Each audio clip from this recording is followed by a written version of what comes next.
कांग्रेस ने नरेंद्र मोदी और मेलोनी पर आपत्तिजनक कमेंट को लेकर माफी नहीं मांगी। ऊपर से कांग्रेस राहुल गांधी की बात को सही ठहराने के लिए नरेंद्र मोदी की विदेश नीति पर अटैक करने लगी। राहुल गांधी ने कल पीएम मोदी की विदेश नीति पर सवाल उठाए थे। राहुल गांधी के मुताबिक पीएम मोदी की विदेश नीति सिर्फ वर्ल्ड लीडर्स को गले लगाने तक सीमित है। इसी का राहुल गांधी ने मजाक उड़ाया था। कांग्रेस भी पीएम मोदी का एक वीडियो शेयर करने लगी जिसमें वो अलग अलग वर्ल्ड लीडर्स से गले मिल रहे हैं। कांग्रेस ने कह दिया कि पीएम मोदी ने तो विदेश नीति का कबाड़ कर दिया, यानी गले मिलने से विदेश नीति कबाड़ हो जाती है। आप सोचिए, कांग्रेस की विदेश नीति की समझ ढेले भर की भी है या नहीं कि अगर कोई विदेश नीति में गले मिल लेता है तो नीति कबाड़ हो जाती है। नरेंद्र मोदी की विदेश नीति क्या रही है मैं अभी आपको आगे दिखाऊंगा, लेकिन वर्ल्ड लीडर्स के साथ पीएम मोदी के गले मिलने की तस्वीरें दिखाकर कांग्रेस विदेश नीति को कबाड़ बता रही है। इसी में राहुल गांधी और कांग्रेस फंस गए हर बार की तरह, क्योंकि नेहरू से लेकर इंदिरा और मनमोहन सिंह की डिप्लोमेसी में भी यह सब शामिल था। आप देखिए कि मार्च 2012 में तब के पीएम मनमोहन सिंह ने दक्षिण कोरिया के राष्ट्रपति ली म्यूंग बाक को गले लगाया था, तो विदेश नीति कबाड़ कर दिए थे राहुल गांधी के लॉजिक से। सितंबर 2008 में तत्कालीन पीएम मनमोहन सिंह ने अमेरिकी राष्ट्रपति जॉर्ज बुश को गले लगाया था। कबाड़ है ये। इसी तरह मई 1982 में तत्कालीन पीएम इंदिरा गांधी ने फिलिस्तीन के नेता यासिर अराफात के साथ एक खास हैंडशेक किया था। इंदिरा गांधी ने ही मार्च 1983 में क्यूबा के नेता फिदेल कास्त्रो को गले लगाया। कास्त्रो ने इंदिरा गांधी को अपनी बहन बताया था, जबकि देश के पहले प्रधानमंत्री जवाहरलाल नेहरू ने जनवरी 1957 में चाइनीज प्रीमियर चाउ एन लाई को गले लगाया था। यानी गले लगाने से विदेश नीति सिर्फ तय नहीं होती, हां, उससे नेताओं के रिश्ते कैसे हैं, उनके रिश्तों में कितनी गर्मजोशी है, इसका अनुमान लगाया जा सकता है, लेकिन वही वर्डिक्ट हो जाता है ऐसा नहीं है। लेकिन राहुल गांधी की आप सोच और समझ देखिए कि वो कह रहे हैं कि गले लगा लगा के सबसे मिलते हैं और कुछ करते ही नहीं। तो क्या करते हैं, यहां से प्लेन से उड़ते हैं, भर दिन गले मिलते हैं, फिर कहते हैं कि चलो यार मिल तो लिए गले, अब आए इसी के लिए आया था, चलता हूं वापस। राहुल गांधी 12 साल से सत्ता से बाहर रही कांग्रेस और बार बार होती हार से फ्रस्ट्रेट गए, फ्रस्ट्रेशन में है वो, क्योंकि यही राहुल गांधी पीएम मोदी के गले लगने का मजाक उड़ा रहे हैं, जबकि ये खुद कुछ साल पहले तक कहते थे कि ये भारत की ताकत है गले लगना। साल 2013 के कार्यक्रम में चीन से तुलना करते हुए राहुल गांधी ने कहा था कि भारत की ताकत यह है कि वो अपने विरोधियों को भी गले लगाता है। तो ये सत्ता में थे तो गले लगाना ताकत थी, मोदी गले लग लिए तो वो कबाड़ करना हो गया। सुनिए पुराने राहुल गांधी को। Now, this is how India applies power. Hold this. Very true. Very true. Very true. आप देखिए कि कल ही राहुल गांधी माहौल बना रहे थे कि ईरान युद्ध में तो पाकिस्तान बाजी मार गया, पीएम मोदी देखते रह गए। हमने आपको कल ही कहा था कि ईरान का युद्ध तो खत्म ही नहीं हुआ अमेरिका के साथ, पाकिस्तान की तो शीशा लेदर हो रही है, कौन सी मध्यस्थता करा दी उसने, इनको यह भी नहीं पता है क्या। लेकिन इससे पहले भी कांग्रेस का इकोसिस्टम ईरान युद्ध को लेकर यही माहौल बना रहा है कि इजराइल का दौरा करके पीएम मोदी ने ईरान के साथ रिश्ते बिगाड़ दिए। लेकिन राहुल गांधी और कांग्रेस पार्टी का बैड लक ही खराब चल रहा है बॉस, क्योंकि इधर एक तो कांड हो गया, दूसरा आज ही राहुल गांधी और कांग्रेस को रियलिटी चेक मिल गया। आज ही ईरान को लेकर बड़ी खबर आ गई। पहले सुनिए राहुल गांधी ने कल ईरान को लेकर कहा क्या था, फिर आपको बताता हूं कि ईरान ने क्या कहकर राहुल गांधी को ही फंसा दिया। ईरान हमारा पुराना दोस्त, अमेरिका हमारा दोस्त, रशिया हमारा दोस्त, चलो भैया हम रेलेवेंट बन जाते हैं, इनकी दोस्ती बनाते हैं। हुआ क्या? नहीं हुआ क्या, पाकिस्तान ने हमें जगह उठा के ले गया। जो मीडिएटर पाकिस्तान बन गया और हिंदुस्तान, मोदी जी देखते रह गए। ये हुआ क्या भाई? अब मोदी जी तो क्या ही देखे कि हुआ क्या, राहुल गांधी अभी देख रहे होंगे कि हुआ क्या जो ईरान ने कर दिया। राहुल गांधी ने कल कहा ये सब, और आप देखिए कि आज ही खबर क्या आई। ईरान के राष्ट्रपति मसूद पेजेश्कियन ब्रिक्स सम्मेलन में हिस्सा लेने के लिए भारत आने वाले हैं। दिल्ली में 12 और 13 सितंबर को ब्रिक्स का सम्मेलन होगा, उसमें वो भी शामिल होंगे। आप सोचिए, युद्ध में फंसे ईरान के राष्ट्रपति भारत आएंगे, यानी ईरान खुद भारत के साथ मजबूत रिश्तों के संकेत दे रहा है। जबकि राहुल गांधी और उनका इकोसिस्टम यही माहौल बनाते रह गए कि पाकिस्तान ने ईरान और अमेरिका को सेट कर लिया।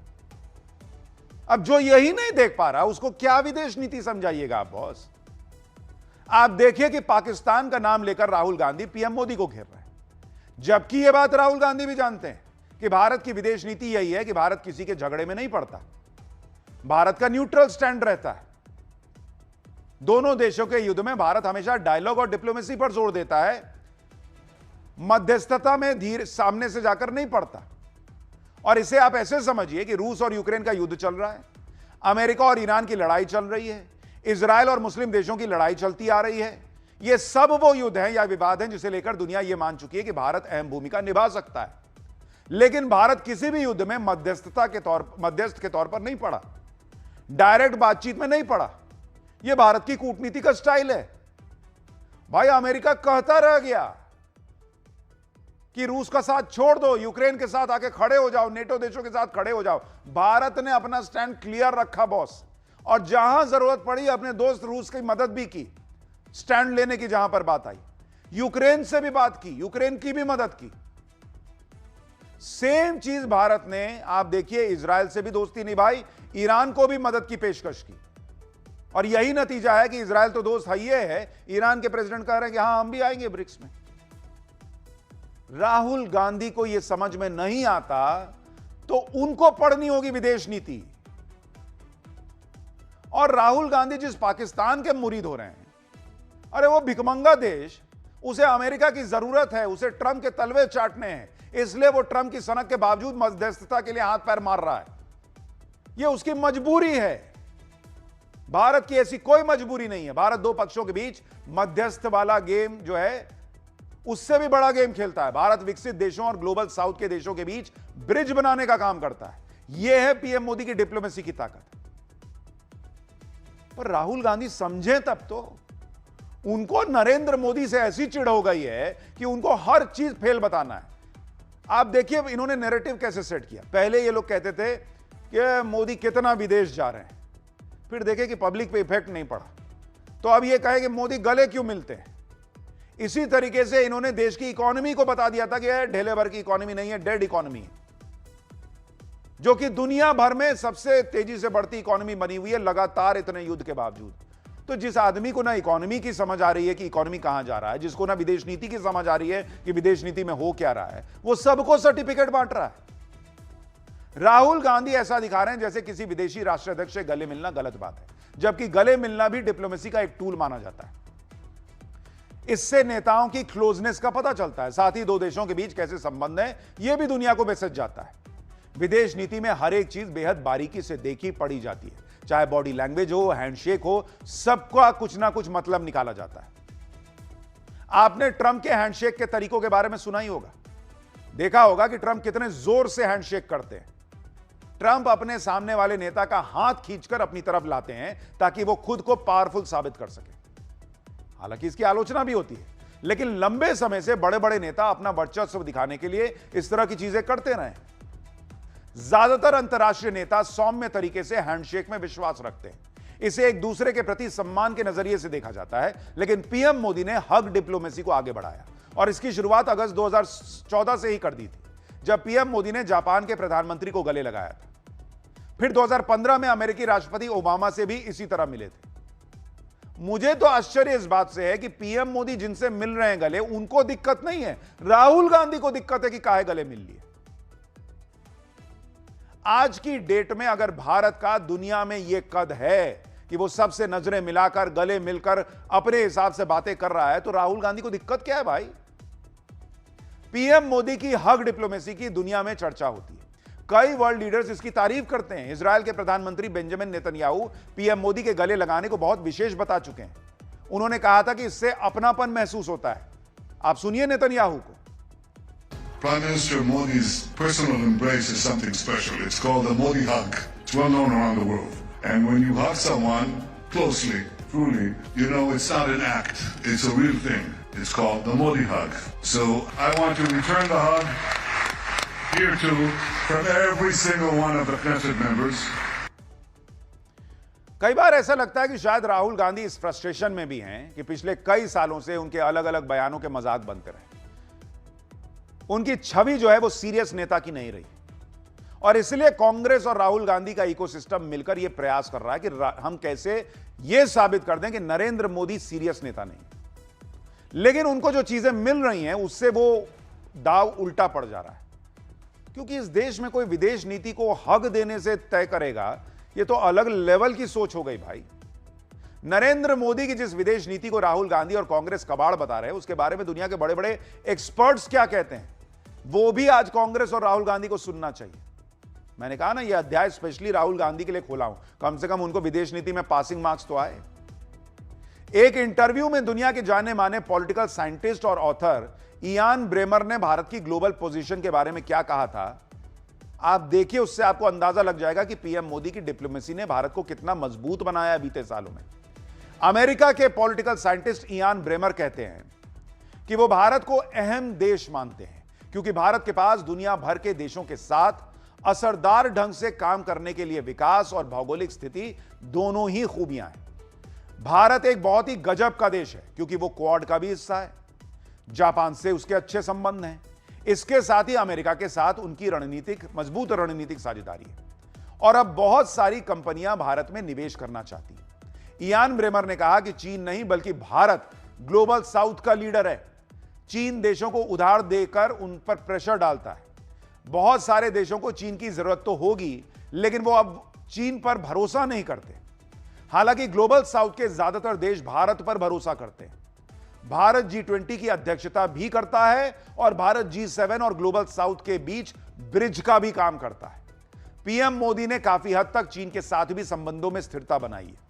बॉर्डर पर तनाव पहले से कम हुआ है। इन सब वजहों से भारत एक मजबूत देश है। बाकी देश भी ऐसा करने की कोशिश कर रहे हैं, लेकिन भारत जिस स्केल पर यह काम कर रहा है वो बहुत ही इंप्रेसिव है।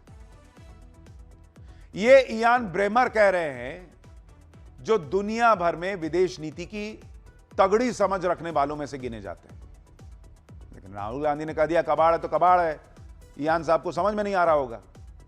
राहुल गांधी जिस विदेश नीति को बर्बाद बताते हैं, यह वही विदेश नीति है जिसकी वजह से भारत फांसी के फंदे से अपने लोगों को बचा कर ले आता है, और यह काम नरेंद्र मोदी ने करके दिखाया।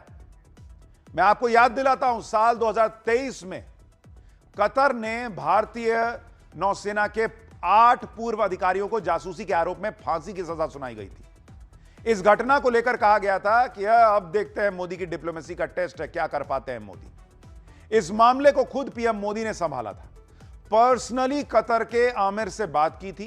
पीएम मोदी ने इस मामले को सुपरवाइज करने के लिए एनएसए अजीत डोभाल को लगाया था, जिन्होंने कतर के अधिकारियों से बातचीत की। पीएम मोदी की डिप्लोमेसी का नतीजा यह हुआ कि कतर ने न सिर्फ 8 भारतीयों की फांसी की सजा टाल दी, बल्कि उन्हें छोड़ने तक का फैसला किया। साल 2024 में 8 में से 7 भारतीय सुरक्षित भारत वापस लौट आए थे। दुनिया हैरान थी बॉस कि क्या ही मोदी ने गजब की डिप्लोमेसी दिखाई है। राहुल गांधी के हिसाब से कुछ विदेश नीति फेल है। नरेंद्र मोदी ने फोन किया कतर के आमिर को, कहा कि एक काम कीजिए, फांसी टाल दीजिए और इनको छोड़ दीजिए, और कतर के आमिर ने कहा कि हां बॉस, आपकी विदेश नीति फेल है, ऐसे में तो बनता है आपकी बात को मानना। राहुल गांधी के लॉजिक से तो यही हुआ होगा। आप यह भी ध्यान दीजिए कि इतना बड़ा काम एक दिन में नहीं हो जाता कि नरेंद्र मोदी ने फोन किया और उधर से मान गए। यह रिश्ता बनाना पड़ता है। इस तरह के कूटनीतिक रिश्ते बनाने के लिए मेहनत लगती है। प्रधानमंत्री नरेंद्र मोदी ने विदेश नीति में पर्सनल लेवल पर जाकर जो काम किया, तब जाकर आज दुनिया में भारत का डंका बज रहा है। और आप देखिए कि कैसे यह काम हुआ। जिस मिडिल ईस्ट को भारत ने एक तरह से छोड़ रखा था कांग्रेस के राज में, वहां पर पीएम मोदी ने फोकस किया। 2014 से 2026 के बीच प्रधानमंत्री नरेंद्र मोदी ने मिडिल ईस्ट के देशों की करीब 24 यात्राएं की बॉस, 24। पीएम मोदी ने यूएई, सऊदी अरब, कतर, ओमान, बहरीन, कुवैत की लगातार यात्राएं की। यूएई के साथ पीएम मोदी साझेदारी को नेक्स्ट लेवल पर लेकर गए। साल 2022 में यूएई के साथ कॉम्प्रिहेंसिव इकोनॉमिक पार्टनरशिप एग्रीमेंट हुआ। साल 2019 में सऊदी अरब के साथ स्ट्रैटेजिक पार्टनरशिप काउंसिल पर एग्रीमेंट साइन किया गया। साल 2024 में कतर के साथ एलएनजी को लेकर 20 साल की अवधि का समझौता हुआ। साल 2024 में ईरान के साथ चाबहार बंदरगाह के संचालन के लिए 10 साल का समझौता हुआ। साल 2026 में India Oman comprehensive economic partnership agreement हुआ। I2U2 के तहत यूएई, इजराइल, अमेरिका के साथ डील की गई। क्या यह सिर्फ गले मिल जाने से हो जाता है? सालों की मेहनत है। और बॉस, ये याद रखिए कि यह वो इलाका है जहां इजराइल भी है। एक समय था जब इजराइल को लेकर भारत की विदेश नीति अलग चलती थी। इजराइल के नाम से पहले की सरकारें पीछे हट जाती थी, लेकिन पीएम मोदी ने इजराइल के साथ संबंध मजबूत किए। पहले की सरकारों को लगता था कि अगर इजराइल से सट गए तो फिलिस्तीन से दूर दिख जाएंगे, और फिलिस्तीन से दूर दिख गए तो यहां मुस्लिम वोटर हमसे चिटक जाएगा। इस चक्कर में इजराइल जैसे दोस्त को भारत छोड़कर चल रहा था। नरेंद्र मोदी भारत के पहले प्रधानमंत्री बने जो 2017 में इजराइल के दौरे पर गए। पीएम मोदी बाद में भी इजराइल के दौरे पर जाते रहे, जबकि पहले की सरकारें इजराइल से दूरी बना के रखती थी कि यहां का मुस्लिम वोटर ना नाराज हो जाए। यह आपकी विदेश नीति थी कि मुसलमान का वोट लेने के लिहाज से आपकी विदेश नीति तय हो रही है, और आप बता रहे हैं कि दूसरा विदेश नीति कैसे तय कर रहा है और चला रहा है। आज की डेट में भारत और इजराइल की डिफेंस पार्टनरशिप नेक्स्ट लेवल पर है। और जिस मिडिल ईस्ट की बात होती है, जहां इजराइल के सारे दुश्मन बैठे हैं, उन देशों से भी नरेंद्र मोदी की दोस्ती चल रही है, भारत की दोस्ती चल रही है। और ऐसा नहीं कि इजराइल से भारत की दोस्ती नहीं है। इजराइल पहले भी भारत को हर बार मुश्किल वक्त में मदद करता रहा है, लेकिन पहले की सरकारों ने दूसरे देशों की नाराजगी के डर से इजराइल को वो इंपॉर्टेंस नहीं दी जो पीएम मोदी दे रहे हैं। पीएम मोदी ने भारत की विदेश नीति में यही बदलाव किया है। इजराइल के साथ रिश्ते मजबूत किए तो मुस्लिम देशों के साथ संबंधों को आगे बढ़ाया। उन्होंने क्लियर मैसेज दिया कि तुम्हारी मेरी दोस्ती, किसी और के साथ मेरी दोस्ती होगी या नहीं होगी, इस पर तय नहीं होना चाहिए। इजराइल को क्लियर मैसेज है कि आपसे दोस्ती है, आपके साथ खड़े रहेंगे, लेकिन इसका मतलब नहीं है मिडिल ईस्ट को छोड़ देंगे। और मिडिल ईस्ट को मैसेज है कि आपके साथ खड़े हैं, आपके साथ व्यापार करेंगे, रिश्ते बनाएंगे, सब कुछ होगा, लेकिन इसका मतलब नहीं है इजराइल को छोड़ देंगे। यह वो विदेश नीति का तरीका है जो पहले की सरकारें नहीं कर पाई। और राहुल गांधी गाली दे रहे हैं, टॉन्ट कस रहे हैं कि इस आदमी को कुछ आता नहीं है। आप यह भी देखिए कि पीएम मोदी ने अपनी विदेश नीति से उन देशों तक भारत की रीच को बढ़ाया जहां दशकों तक कोई भारतीय प्रधानमंत्री जाता नहीं था। भाई, ऑस्ट्रेलिया 2014 में यात्रा की, 28 साल बाद कोई भारत का पीएम वहां गया था। यह थी कांग्रेस की विदेश नीति कि ऑस्ट्रेलिया जैसे महत्वपूर्ण देश को भूल गए आप, 28 साल से कोई जाइए नहीं रहा है। इजराइल 2017 में दौरा किया, पीएम, किसी भारतीय पीएम की पहली यात्रा थी। पोलैंड 2024 में यात्रा की, 45 साल बाद कोई भारतीय पीएम गया। नॉर्वे 2026 में दौरा किया, 43 साल बाद कोई भारतीय पीएम वहां गया। फिलीपींस 2017 में दौरा किया, 36 साल बाद कोई पीएम वहां गया। गुयाना 2024 में मोदी वहां गए, 56 साल के बाद कोई पीएम वहां गया। आयरलैंड 2015 में दौरा किए, 60 साल बाद कोई भारतीय पीएम वहां पहुंचा था। अरे वो छोड़िए बॉस, यूएई, इतना महत्वपूर्ण देश, 2015 में नरेंद्र मोदी ने दौरा किया, 34 साल बाद कोई भारतीय पीएम 2015 में वहां जो है वो गया था। यह थी कांग्रेस की विदेश नीति कि वो लोग ही भूल जाएं कि हां ये हमारा दोस्त भी है भारत। पीएम मोदी की फॉरेन पॉलिसी कैसी है, ये कुछ तस्वीरों से भी आपको बताता हूं। पीएम मोदी को दुनिया के अलग अलग देशों में सर्वोच्च सम्मान मिल रहा है, उस पर भी ये लोग नाटक करते हैं, ये जाते हैं अवार्ड खरीद के आते हैं। अरे आप भी खरीद लेते, आपको किसी ने मना किया था? जो भी देश पीएम मोदी को सम्मानित करता है वो भारत से प्रभावित होता है, भारत की नीतियों से प्रभावित होता है, भारत का महत्व समझता है, और तभी पीएम मोदी को सम्मानित करता है। 30 से ज्यादा अवार्ड मिल चुके हैं अलग अलग देशों के नरेंद्र मोदी को। तो क्या ये नरेंद्र मोदी व्यक्ति को मिल रहे हैं? ये भारत के प्रधानमंत्री को मिल रहे हैं? नरेंद्र मोदी की विदेश नीति और आर्थिक नीति का ब्लेंड ऐसा है कि दुनिया को भारत की जरूरत महसूस हो रही है, तो वो सम्मानित कर रहे हैं। जिसको जैसा लग रहा है कि कैसे सामने वाले को खुश किया जाए वो कर रहा है। और राहुल गांधी इस पर खुश होने की बजाय कि भारत का कद बढ़ता है, हमारे पीएम का सम्मान हो रहा है, उनको विदेश नीति में जो है वो छेद करना है। इसके अलावा आप ये भी देखिए कि पीएम मोदी कैसे ग्लोबल लीडर बने। पीएम मोदी जब इजराइल की यात्रा पर गए थे, इजराइल की संसद के अंदर पीएम मोदी का गजब क्रेज था। इजराइल के सांसद पीएम मोदी के साथ सेल्फी ले रहे थे। आप ये तस्वीर देखिए बॉस, राहुल गांधी को बर्दाश्त नहीं होता होगा ये सब देख के, इसलिए कह रहे हैं कि विदेश नीति फेल है। उनके इकोसिस्टम को बर्दाश्त नहीं होता होगा, लेकिन जो भारतीय होगा ना उसको गर्व महसूस होगा जो सोचेगा इसको भारत के लिहाज से कि भाई ये हमारे देश के प्राइम मिनिस्टर के साथ लोग सेल्फी ले रहे हैं, ये भारत का रुतबा है बॉस। अब कह दीजिए कि ये भी पैसा वैसा दिए होंगे, सेट कर लिए होंगे वहां पे कि ले लेना मेरे साथ सेल्फी। इसी तरह से जब पीएम मोदी अमेरिका गए थे और अमेरिकी संसद को संबोधित किया था तो वहां भी चारों तरफ मोदी मोदी हो रहा था। अमेरिकी संसद के अंदर मोदी मोदी के नारे लग रहे थे। पीएम मोदी का जलवा यह था कि ग्लोबल लीडर्स उन्हें बॉस बुलाते हैं, राष्ट्रीय अध्यक्ष खुलकर कहते हैं कि वो पीएम मोदी की नीतियों को फॉलो करते हैं और उन्हें इसका फायदा होता है। पार्टी राहुल गांधी को नहीं दिखता होगा, दुनिया भर के नेताओं को दिख रहा है कि मोदी ने भारत की विदेश नीति क्या बनाई है। देखिए जरा। Party Prime Minister Modi is the boss. I follow your career and I copy many of your programs. You are an inspiration for the rest of the world.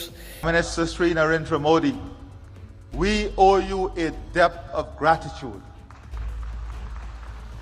When the world locked its borders and globalization failed, you showed the world that globalization can still succeed and there is still love when the hardest of times hit us. PM Modi को विदेश नीति समझाने वाले राहुल गांधी ये भी देखें कि नेहरू से लेकर इंदिरा और मनमोहन सिंह के राज में कैसे कैसे डिप्लोमेटिक ब्लंडर हुए थे, जिसमें कई गलतियों की कीमत भारत आज तक चुका रहा है। साल 1948 में कश्मीर के मुद्दे को यूएन में ले जाने की गलती नेहरू जी के जमाने में हुई। फिर तिब्बत पर चीन की स्थिति को स्वीकारने की गलती इन्हीं के राज में हुई। चीन पर जरूरत से ज्यादा भरोसा और बदले में 1962 का युद्ध मिला। यह विदेश नीति थी नेहरू जी की। अक्साई चीन और सीमा विवाद में रणनीतिक चूक की गई। इतनी समझ थी विदेश नीति की तो यह गलती कैसे हो गई? पाकिस्तान की धोखेबाजी के बावजूद उसके साथ सिंधु जल संधि करना इतना बड़ा ब्लंडर किया कांग्रेस ने। साल 1974 में कच्चा तीवु द्वीप श्रीलंका को दे दिया। आज ये लोग कहते हैं कि नरेंद्र मोदी ने मेलोनी को मेलोडी केला दी, गिफ्ट दिया। अरे आप तो उठा उठा के अपना द्वीप दे दिए श्रीलंका को गिफ्ट में। उससे तो अच्छा है किसी को मेलोडी ही खिला दे आदमी।